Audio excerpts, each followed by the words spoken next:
స్వాతంత్ర్యం వచ్చిన తర్వాత దేశంలో ఏ ముఖ్యమంత్రి చేయని విధంగా వైఎస్ఆర్ కాంగ్రెస్ పార్టీ అధికారంలోకి వచ్చిన తర్వాత సీఎం జగన్ ఉద్యోగాలు కల్పించారని వైఎస్ఆర్సీపీ ట్రేడ్ యూనియన్ జిల్లా అధ్యక్షుడు కొర్రపాడు హుసేన్ పీరా అన్నారు. అనంతపురం జిల్లా పార్టీ కార్యాలయంలో ఇవాళ వైఎస్ఆర్ ట్రేడ్ యూనియన్ 13వ ఆవిర్భావ దినోత్సవ వేడుకలు ఘనంగా నిర్వహించారు. ముందుగా వైఎస్ఆర్సీపీ జెండా ఎగరవేశారు.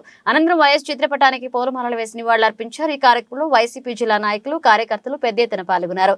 ఈ సందర్భంగా హుసేన్ పీరా మాట్లాడుతూ సీఎం జగన్ అధికారంలోకి వచ్చిన వెంటనే 1,40,000 వరకు సచివాలయ ఉద్యోగులు కల్పించారని, అలాగే 3,000 మంది వాలంటీర్లను నియమించినట్లుగా గుర్తు చేశారు. అలాగే ఆర్టీసీ ఉద్యోగాలను ప్రభుత్వంలో విలీనం చేశారన్నారు. డిఎస్సి ఉద్యోగాలు సాధించిన పోస్టులు దక్కని వారికి న్యాయం చేస్తారని అన్నారు. అలాగే కాంట్రాక్ట్ అవుట్ సోర్సింగ్ ఉద్యోగులను రెగ్యులర్ చేస్తున్నామని అన్నారు.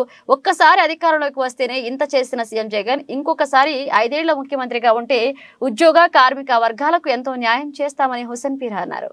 ఈరోజు మరి రాష్ట్ర పిలుపు మేరకు వైఎస్ఆర్ ట్రేడ్ యూనియన్ ఆవిర్భావ దినోత్సవ 13వ వసంత సందర్భంగా ఈ యొక్క అనంతపురం మన కేంద్ర కార్యాలయంలో ఘనంగా జరుపుకున్నాము. మరి ఈ యొక్క వైఎస్ఆర్ కాంగ్రెస్ పార్టీకి అనుబంధంగా ఉన్నటువంటి వైఎస్ఆర్ ట్రేడ్ యూనియన్ మరి రాష్ట్ర వ్యాప్తంగా చాలా బలంగా ఉంది. మేము ఈ యొక్క కార్మికుల, ఉద్యోగుల, మన కర్షకుల మరి అదేవిధంగా అసంఘటిత కార్మికుల యొక్క సమస్యల పట్ల మరి వారి యొక్క అన్నీ కూడా మేము నెరవేరుస్తున్నాము.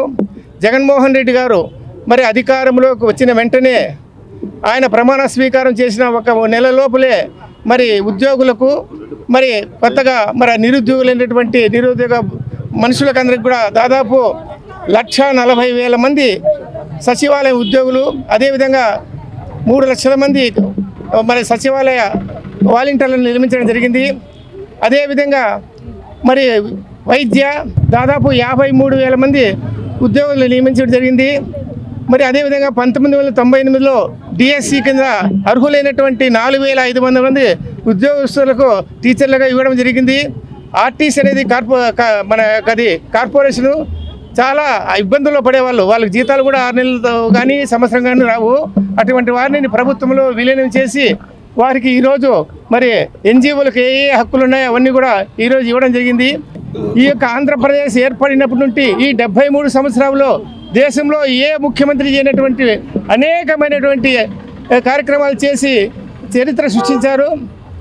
అదేవిధంగా మన అనంతపురం అర్బన్లో కూడా మన ప్రియతమ నాయకులు అనంత వెంకటరామరెడ్డి అన్న గారు ఈ యొక్క అనంతపురం జిల్లా పుట్టినప్పటి నుండి కూడా ఏ ఎమ్మెల్యే చేయనటువంటి అనేక కార్యక్రమాలు దాదాపు 1,200 కోట్ల రూపాయలు ఈ యొక్క అనంతపురం అర్బన్కు ఆయన చేసి అభివృద్ధి పనులు చేసినాడు.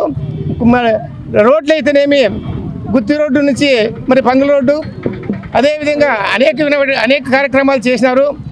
మరి మనము ఈరోజు తిరిగి జగన్మోహన్ రెడ్డిని మనము అధికారం తీసుకురావడానికి 175కు 175 అసెంబ్లీ స్థానాలు, మరి అదేవిధంగా 25 పార్లమెంట్ స్థానాలు గెలిపించుకోవాల్సిన అవసరం ఉంది.